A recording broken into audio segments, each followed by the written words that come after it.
눈물의 여왕은 마지막 회 시청률을 24.9%를 기록하며 tvN 역대 드라마 1위에 오른 대박 히트작인데 김김 커플로 대표되는 김수현, 김지원의 망북러들을 대거 양성한 드라마이며 해외 망북러들까지 김김 커플이 현커라는 증거를 찾아내고 김수현, 김지원이 던져주는 떡밥을 맛있게 요리하고 있었는데 도대체 김김 커플이 언제부터 사귀게 됐을까를 추리하는 과정에서 놀라운 의견이 나왔는데 한 네티즌에 따르면 독일 성당 앞에서 촬영한 키스신이 유난히 망북러들 사이에서 화제가 됐는데 현장 분위기로 봤을 때 그 시점에 둘이 사귀기 시작했다고 하는데 키스신 촬영날 김수현과 김지원의 인스타에 서로가 서로를 찍어준 사진이 업로드되기도 했으며 이후 김수현은 성수동 갤러리아 포레를 매입하는 계약을 진행했는데 여기서 제일 중요한 점은 이미 김수현이 갤러리아 포레 2채를 갖고 있다는 점이다. 이게 뭐가 이상하냐면 1인 3주택의 경우 과세 폭탄으로 세금만 10억이고 최고점인 88억에 매입했기 때문인데 심지어 갤러리아 포레 실거래를 보면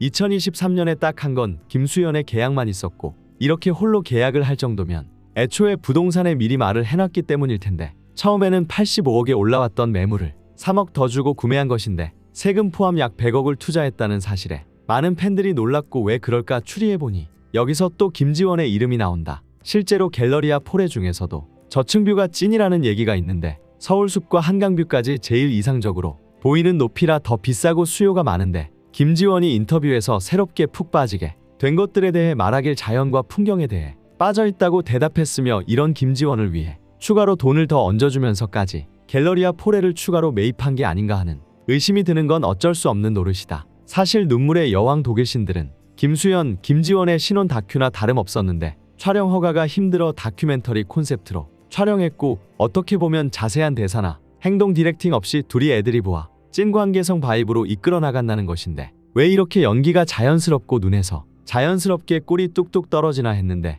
알고 보니까 정말 찐텐으로 최소한의 디렉팅만 가지고 김수현, 김지원 단둘이 이끌어 나간 장면들이기 때문에 본인들도 모르게 서로에 대한 감정이 흘러나온 게 아닌가. 망북러들은 당연하게 이런 추측을 할 수밖에 없는 상황에서 김수현이 왜 이렇게까지 지금껏 독일에 집착했고 이번 태국 팬미팅에서도 독일을 언급한 이유를 알 것 같다. 또 망북러들의 가슴을 뛰게 하는 소식은 여기서 끝나지 않는데 바로 눈물의 여왕 팝업 스토어가 열린다는 소식이 전해졌는데 눈물의 여왕이 종영한 지 벌써 2달이나 된 현 상황에서 뜬금없이 눈물의 여왕 팝업 스토어를 진행한다는 소식이 알려졌고 무려 17종의 굿즈를 판매한다고 하며 포스터를 비롯한 포토카드, 콜렉트북 등이 준비되어 있는데 많은 팬들은 종영한 지 2달이나 됐을 때 팝업 스토어를 진행하는 드라마는 처음이라며 어리둥절 상태이다. 그런데 여기서 주목할 점은 김수현의 소속사인 골드메달리스트가 인스타그램 스토리를 올렸다는 건데 평소에 팬들 사이에서 일 못하기로 원성이 자자했던 골드메달리스트가